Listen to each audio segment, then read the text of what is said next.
তৃণমূল কংগ্রেসের কার্যালয়ে হাতুড়ি দিয়ে তালা ভেঙে ঢুকল তৃণমূলী। এই নিয়ে রাজনৈতিক মহলে শুরু হয়েছে জল্পনা। ঘটনাটি ঘটেছে পশ্চিম মেদিনীপুর জেলার চন্দ্রকোনা 2 নম্বর ব্লকের বান্দিপুর 1 নম্বর গ্রাম পঞ্চায়েতের ঝাঁকড়া এলাকায় থাকা বান্দিপুর 1 নম্বর অঞ্চল তৃণমূল কংগ্রেসের কার্যালয়ে। জানা যায়, চলতি মাসের 17 জানুয়ারি চন্দ্রকোনা 2 নম্বর ব্লক তৃণমূল কংগ্রেসের সভাপতি প্রসূন ঘোষকে সরিয়ে ব্লক সভাপতি করা হয়েছে হীরালাল ঘোষকে। আর সেই ব্লক সভাপতি হওয়ার পর আজ হঠাৎ করে বান্দিপুর 1 নম্বর অঞ্চল তৃণমূল কংগ্রেসের কনভেনার অচিন্ত সিং দুপুর নাগাদ অঞ্চল তৃণমূল কংগ্রেসের কার্যালয়ে উপস্থিত হন কর্মী সমর্থকদের নিয়ে। অচিন্তর অভিযোগ, তিনি গিয়ে দেখেন দলীয় কার্যালয়ে 2টি তালা লাগানো। তারপরেই তিনি দলীয় কার্যালয়ের তালা ভেঙে দলীয় কার্যালয়ে প্রবেশ করে।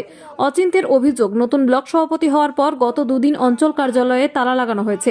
যদিও এই বিষয়ে নতুন ব্লক সভাপতি হীরালাল ঘোষ জানান, আমি সদ্য দায়িত্ব পেয়েছি, তাকে কলুষিত করার জন্য বিরোধীদের মদতে কেউ এমনটা করছে। গোষ্ঠী কোন্দল খাড়া করার জন্য করছে।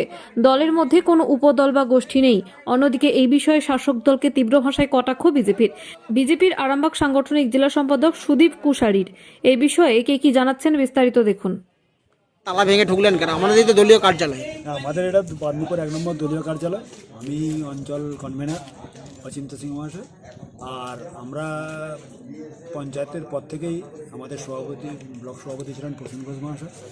তার নেতৃত্বে আমরা তার পরামর্শ করে আমাদের অঞ্চলের যত সমস্ত কাজকর্ম হতো আমরা এই পার্টি অফিস থেকে সেই সমস্ত কাজকর্ম পরিচালনা করতাম। সমস্ত বুথের সভাপতিকে ডেকে আলোচনা বেশিসে সমস্ত কাজকর্ম হতো। কিন্তু এই 2-3 দিন মানে নতুন সভাপতি নির্বাচিত নিয়েছে হীরালাল ঘোষ মহাশয়।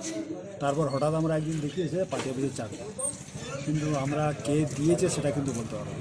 আমরা আজকে সবাই মিলে এসেছিলাম, পার্টি অফিসে কিছু আমাদের আলোচনা ছিল, সেটা কিন্তু করতে না পারার ফলে আমরা পার্টি অফিসে 2টো তালা দেখে সেই তালা দুটো আমরা দলীয় তালা ভেঙেছেন। হ্যাঁ, এবং আমাদের বুথ সভাপতিরাও ছিল।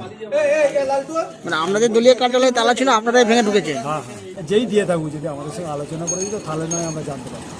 যেহেতু আমাদের সঙ্গে আলোচনা না করেই তালাটা দিয়ে দিই, তাই আমি বলতে পারলাম। কী নাম আপনার? আমার নাম অচিন্ত ঘোষ। দেখুন, এসব বিরোধীদের ইন্ধন টিন্ধন কিছু নয়, ওসব আমাদের এই নিয়ে কোনো গুরুত্বও নেই।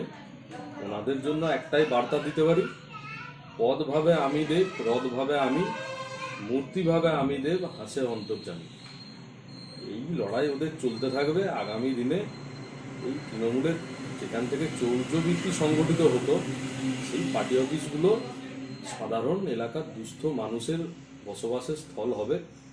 ওনারা প্রদীপের ওপর দিকটা দেখছেন, নিচের দিকটা দেখছেন না। ওনারা চুরির জন্য লড়াই করছেন, করুন, এতে আমাদের কিছু যাবেও না, আসবেও না। সাধারণ মানুষ ঠিক এর প্রত্যুত্তর দেবে। দেখুন, গোষ্ঠী গন্ডল নিয়ে আমাদের কোনো মাথা ব্যথা নাই। ওরা কোথায় কে মারপিট করছে, কোথায় কে চুরির জন্য লড়াই করছে, এইসব নিয়ে আমাদের কোনো মাথা ব্যথাই নাই।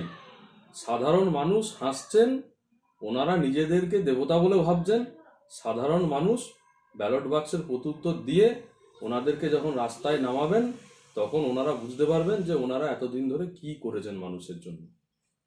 নতুন ব্লক সভাপতি হওয়ার পর থেকে নাকি তালা মেরে দেওয়া হয়েছে, কিন্তু কারণ নাম বলছি। এটা কি বলবো, আমার হাসিও লাগছে যে অদ্ভুত ধরনের। আমি ওই পার্টি অফিসে কিছুক্ষণ আগে অবধি ছিলাম এবং স্বাভাবিকভাবে যেমন পার্টি অফিসের খুব নোংরা হয়েছিল, দীর্ঘদিন সেটা ব্যবহার হচ্ছিল না, তালা মারাই ছিল। তারপরে যার কাছে তালা ছিল চেয়ে এনে সেটাকে গতকাল এবং আজকে পরিষ্কার পরিচ্ছন্ন করা হলো। বেশ কিছু জিনিস যারা হোল টাইমারের জন্য ছিল সেগুলো খোয়াও গেছে, গ্যাস সিলিন্ডার থেকে শুরু করে বাসনপত্র যা ছিল সব খোয়া গেছে। তো সেটাও কে নিয়েছে না নিয়েছে আমরা এখনও সন্ধান করছি যে কাদের বাড়ি থেকে নিয়ে গেছে। তো তার মধ্যেই আজকে অনেক কর্মী আসছিল, কথা বলেছি, গতকালও বসেছিলাম সন্ধ্যায়। আগামীকালও আমাদের ওই অঞ্চলের বর্ধিত আকারে মিটিং ডাকা আছে সবাইকে ডেকে নিয়ে, যেহেতু আমাদের সামনে সোমবার দিন নেত্রীর নির্দেশে একটা বড় রাজনৈতিক কর্মসূচি আছে ব্লকে ব্লকে।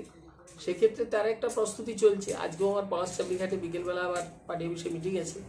তো আমি আবার বিকেলবেলা ফিরে গিয়ে আমি ওই অফিসেই বসবো। তো কেউ যদি খবর করার জন্যে 2-4টা মাতাল নিয়ে যায়, এবং আমার মনে হয়েছে কেউ রেকগনাইজ কোনো আমাদের ওয়ার্কারও নয় দলের, কিছু মাতাল টাতাল বা মধ্য অসামাজিক লোক এইসব অসভ্যতা করে খবর করা, আমার মনে হয় এটা বিরোধীদের মদত আছে।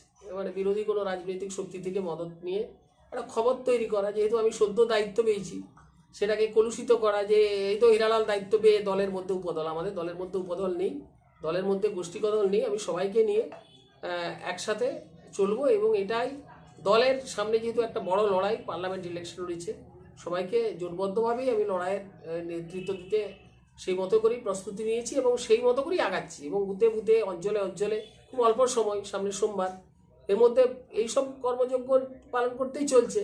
এখন দুপুরবেলা কেউ নেই, 3-4 জন মিলে এইসব করে দলের নাম করে যারা বদনাম করছে, আগামী দিনে তারা ছিটকে যাবে কিছু করে। অচিন্ত সিং উনি কি অঞ্চল কোনো দায়িত্বে আছে না অঞ্চলে? না না না, উনি দলের কোনো দায়িত্বে নেই। ওখানে তাপস খামরই অঞ্চল সভাপতি এবং উনি এখন বাইরে আছেন নিজের পারিবারিক কাজে এবং দীর্ঘদিন দলের প্রতিষ্ঠা লগ্ন থেকেই উনি অঞ্চল সভাপতির দায়িত্ব সামলাচ্ছেন।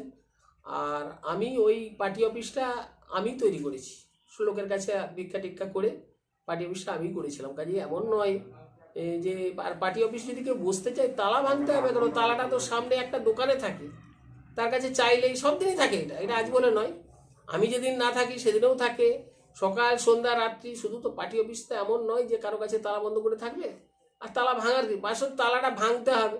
এমন নিজেরাই তালাটা লাগিয়ে আবার তালাটা ভাঙছে কিনা আমি তাও জানি না। আর দুপুরের সময় আমি যাই, সন্ধ্যাবেলা ফিরে গিয়ে সব ব্যাপারটা জানি। তন্ত্র মন্ত্র করে দেখি তার ভিতরে তুমি না। তন্ত্রমন্ত্রে আমরা বিশ্বাসী নই, মানব প্রেমে বিশ্বাসী। মানবতার বীজ বপনে 24 থেকে 28 জানুয়ারি আমরা আয়োজন করেছি আন্তর্জাতিক গোসাই পরবের। পঞ্চম বর্ষে তিঘুরির মাঠে পরবে থাকছে এদেশের পাশাপাশি বাংলাদেশ, রাশিয়া, জাপান সহ বহু দেশের বাউল পুকিরা।